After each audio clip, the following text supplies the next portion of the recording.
અરે ડોક્ટર સાહેબ, હા હેરાન થઈ ગઈ છું. હવે આનો ઈલાજ કરો તો સારી વાત છે. હા કંટાળી ગઈ છું. હવે જલ્દી કામ કરો, હું તમને પગે લાગું.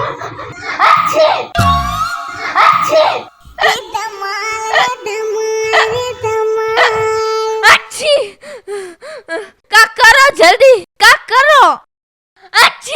નકારું ગાંડી થઈ જાય સામનામ. એ તો શાંતિ જાળવ. ઈલાજ કરવા જ આવ્યા છે ડોક્ટર સાહેબ. અરે કાઈ વાંધો નહીં, તો પાગલ થઈ જાવ તો આપણી પાસે પાગલનો ઈલાજ છે. કાંકિતા નર્સ. હા છે. એટલે એની તમે ચિંતા કરશો નહીં હો.